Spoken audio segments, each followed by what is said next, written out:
السلام عليكم ورحمة الله وبركاته. متابعي قناة الشيخ خالد، كل سنة وانتم طيبين. طبعا شهر رمضان كلها أيام يبقى معانا إن شاء الله. زي ما وعدكم الشيخ خالد دايما بيجيب لكم الحاجات السهلة البسيطة السريعة اللي مش مكلفة. النهاردة جايبين حلو سهل وسريع، حاجة كده ولا في الخيال يعني. شوف عامل ازاي.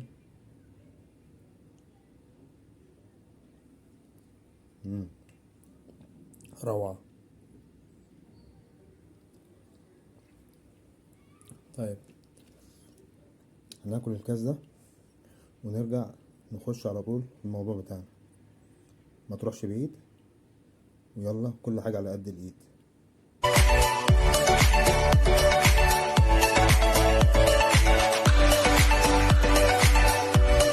أنا عندي موز هنا بقى في التلاجة اسود شوية، ودي الوصفة دي حلوة خالص، انك انت اي موز اسود عندك في التلاجة شغليه بالطريقة دي. هنقشره.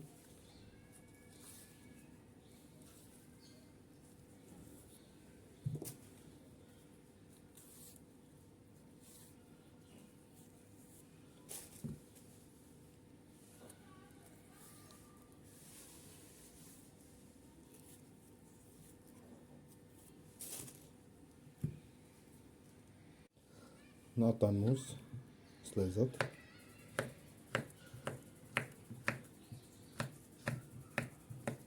سلايزات بالحجم ده. نقطع الكمية كلها. دي كمية الموز بقى متقطعت.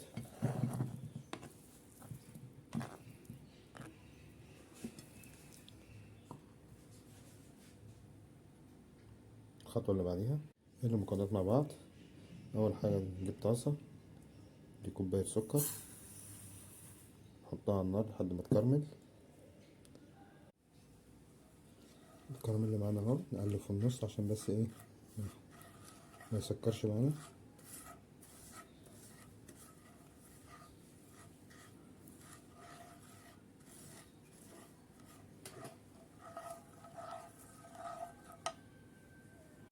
الكراميل اللي زي ما احنا شايفين صح خالص اهو، تمام.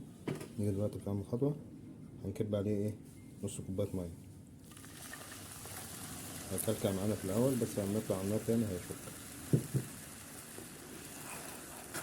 زي ما احنا شايفين.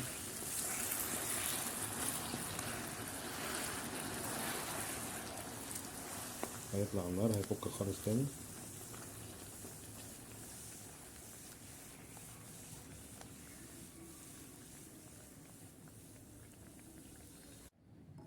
كده الكراميل رجع لحالته السايلة خالص اهو، زي ما احنا شايفين المية دابت خلاص.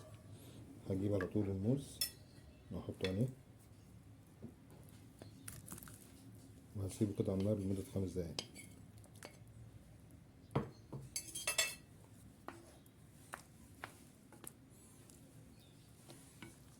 سيبه يغلي 5 دقايق.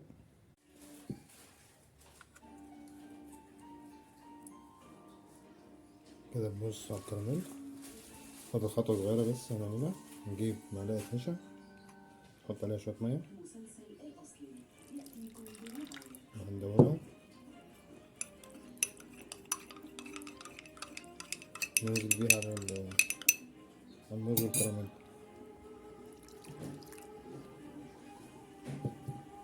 نديها قلب على النار تاني عشان تدينا قوام بس.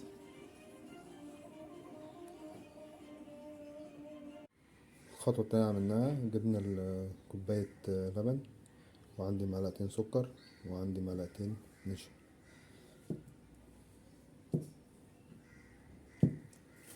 نحط المكونات على بعض، اللبن، نحط النشا، معلقتين السكر، لأن السكر في الكراميل هيخلي الوصفة حلوة، فمش هنحط سكر كتير هنا. هنقلبهم مع بعض، نضربهم بالمضرب كده عشان بس النشا يدوب في المية واللبن.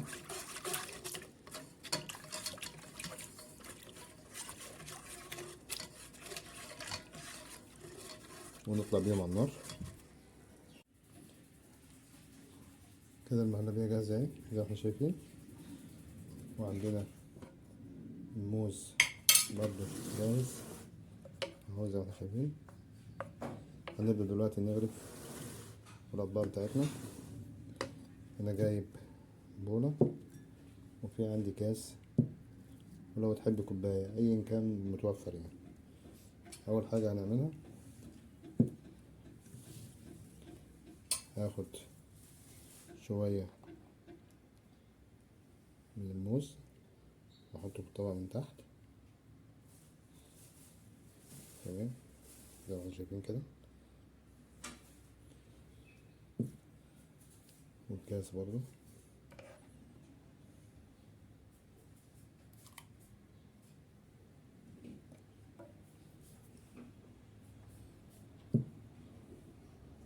الطبقة التانية نجيب المهلبية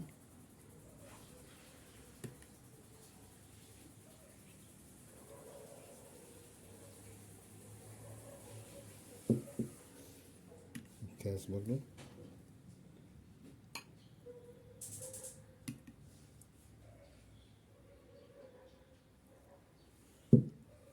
هنرجع ندي طبقة تاني.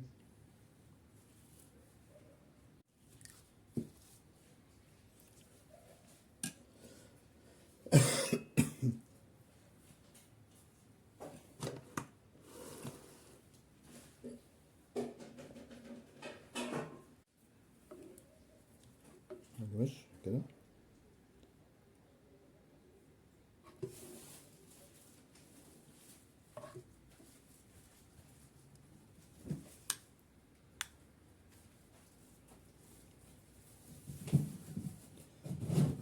حاجة حلوة خالص.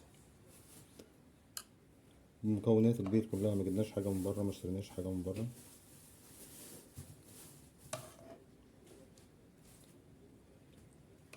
تمام. الطبقة الأخيرة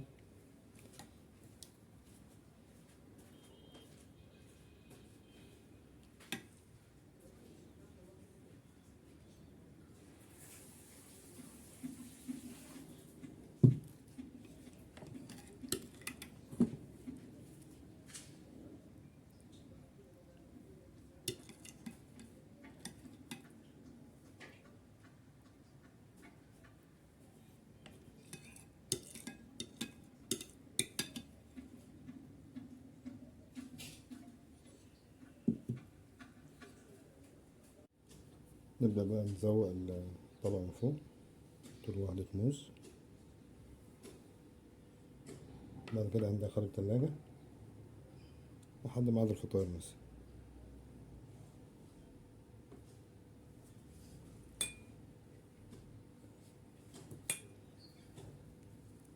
كده. نخش التلاجة ونشوفه بعد ما يطلع من التلاجة.